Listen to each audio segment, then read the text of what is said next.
Welcome to Solanki education digital. ચાલો આજે આપણે શીખીશું ધોરણ 5 ગણિત ગમ્મત સ્વાધ્યાય પોથી પાઠ છે તો તું મારો ગુણક હું તારો અવયવ। દાખલો 9 ઉદાહરણ મુજબ નીચેની સંખ્યાનો સામાન્ય અવયવો શોધો। તો જો 8 અને 8 ના અવયવ અને 12 ના અવયવ, તો 8 અને 12 તો પેલા 8 અને 12 ના અવયવ શોધવાના છે। તો અહીંયા આ ઉદાહરણ આપ્યું છે એ જ પ્રમાણે આપણે નીચે કરીશું। દાખલો છે 4 અને 18, તો પહેલા અહીંયા 4 ના અવયવ પાડીશું આપણે। તો 4 એકુ 4 એટલે 1 આવશે, 4 એકુ 4, 2 2 4 અને 4 એકુ 4। હવે 18 ના ભાગ પાડીશું આપણે। 18 એકા 18, 2 નવા 18, 3 છંગ 18, 6 તાલી 18, 9 દુ 18 ને 18 એકુ 18 આવ્યા। હવે અહીંયા આપણે આ રીતે લખ્યું છે, હવે આપણે આ કરી બતાવીશું। તો જો અહીંયા પહેલા લખવાનું છે આપણે સામાન્ય અવયવ, બંનેના સામાન્ય અવયવ કાઢીશું પછી વર્તુળમાં લખીશું। તો બંનેમાં સામાન્ય અવયવ કયા આવે છે? 1, પછી છે 2, હવે કોઈ સામાન્ય અવયવ નથી આવતા।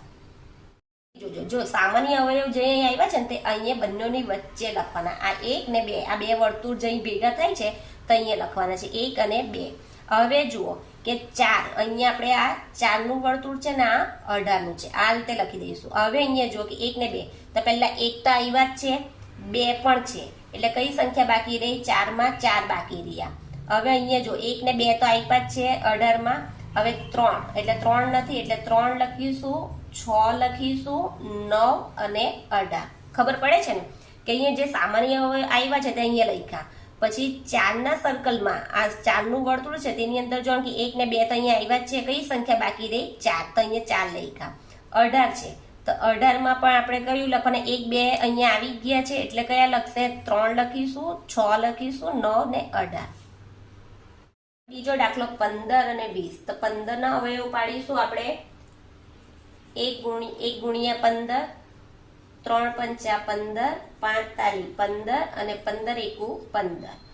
20 ના, તો 20 ના પણ 1 ગુણ્યા 20, 10 દુ 20, 4 પંચા 20, 5 ચોક 20, 10 દુ 20 અને 20 એકુ 20। તો અહીંયા સામાન્ય અવયવ લખીશું આપણે। કયા સામાન્ય અવયવ આવે? બંનેમાં 1 તો આવશે જ, પછી આ 5। હવે જુઓ કે કોઈ સામાન્ય અવયવ છે નથી, વર્તુળમાં લખીશું સામાન્ય અવયવ આવ્યા 1 અને 5। આ કયું વર્તુળ છે? 15 અને આ 20। તો અહીંયા 1 ને 5 અવયવ આવ્યા। હવે જુઓ કે એક સંખ્યા છોડી દેવાની, 15 માં 1 તો આવી ગયા છે, આપણે વચ્ચે લખ્યા છે, હવે નથી 3 એટલે 3 લખીશું, 5 પણ છે અહીંયા 15। હવે 20 માં, તો 20 નું પણ કેવી રીતના કરીશું આપણે કે 1 તો છે જ, 2 નથી આવ્યા એટલે અહીં લખીશું 2, પછી 4 પણ નથી, 5 છે, 10 લખીશું અને અહીંયા 20। ત્રીજો દાખલો 27 અને 36, તો અહીંયા 27 ના અવયવ પાડીશું। પહેલા તો 1 વડે ગુણીશું, 27 એકુ 27, 3 નવા 27, 9 તાલી 27 અને 27 એકુ 27। એ જ પ્રમાણે લખીશું 36, તો 36 ના આવશે 1 ગુણ્યા 36, 2 વડે પણ ભગાશે, પછી 3, તો 3 વડે પણ ભગાશે, 4 અઠા 4 નવા 36, 9 ચોક 36, 12 તાલી 36,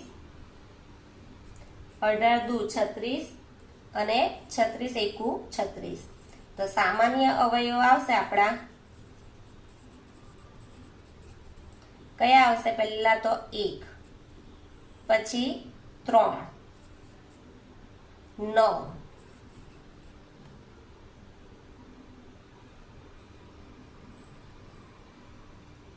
પછી કોઈ સામાન્ય અવયવ આવે છે? નથી આવતા। લખીશું સર્કલમાં, આ 27 નું સર્કલ છે અને આ 36 નું। તો આપણા સામાન્ય અવયવ કયા આવ્યા? 1, 3 અને 9. હવે 27ના સર્કલમાં લખીશું 1, 3 ને 9 છોડીને કયા આવશે? 27.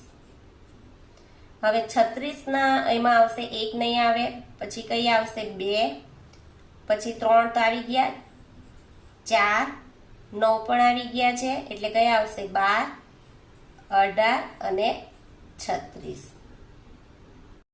આપણે 60ના અવયવ લઈશું. કયા? પહેલા તો 1 લખીશું, 2 વડે ભગાય છે તો હા, 3 વડે પણ ભગાય છે, 4 વડે ભગાય છે હા, 15 ચોક 60. પછી 5 વડે પણ ભગાય છે, 6 વડે પણ ભગાય છે, 10 વડે પણ ભાગી શકાય છે, 12 પંચા 60, 15 ચોક 60, 20 તાલી 60, 30 દુ 60 અને 60 એકુ 60. હવે 80ના, તો 80ના પણ પહેલા તો 1 વડે ભાગાશે, 2 વડે 40 દુ 80 થશે, પછી 3 વડે નહીં ભગાય, 4 વડે ભગાશે, 5 વડે પણ ભગાશે, 8 વડે પણ ભગાશે, 10 વડે પણ ભગાશે, 16 વડે ભગાશે, 20 વડે ભગાશે, 40 વડે ભગાશે, 40 દુ 80 અને 80 એકુ 80. તો અહીંયા સામાન્ય અવયવ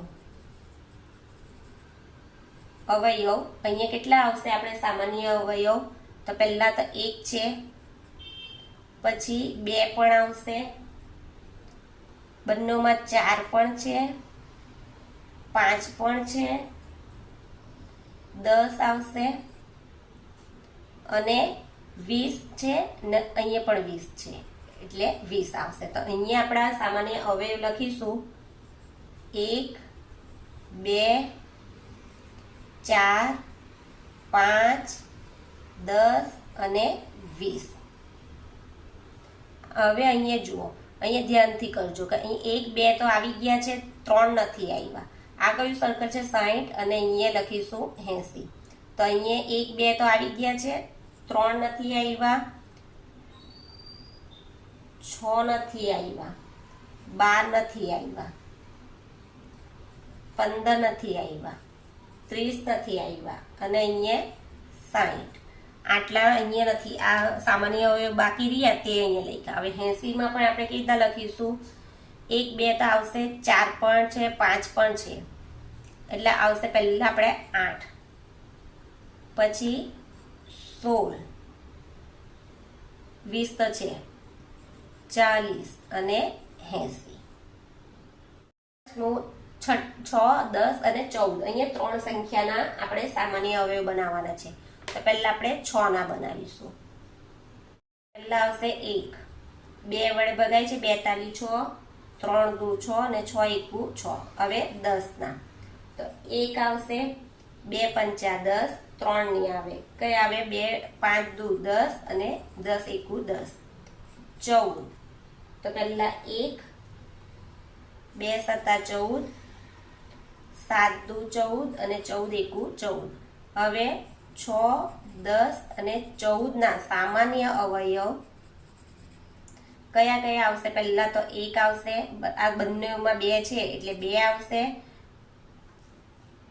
હવે બીજા કોઈ સામાન્ય અવયવ નથી આવતા, તો આપણે અહીંયા કેવી રીતના લખીશું તે બતાવો. પહેલું સર્કલ છે 6 નું, પછી આ બીજું છે 10 નું અને આ ત્રીજું છે 14 નું. તો સામાન્ય અવયવ કયા આવ્યા? 1 અને 2. આ 3 ની વચ્ચે લખવાનું. પછી 6 નું જોઈએ તો 1 ને 2 તો આવી ગયા, કયા બાકી રહ્યા? 3 અને 6. પછી 10માં કયા બાકી રહ્યા? 1 ને 2 તો આવી ગયા છે, 5 અને 10. 14માં 1, 2 આવી ગયા છે, 7 અને 14.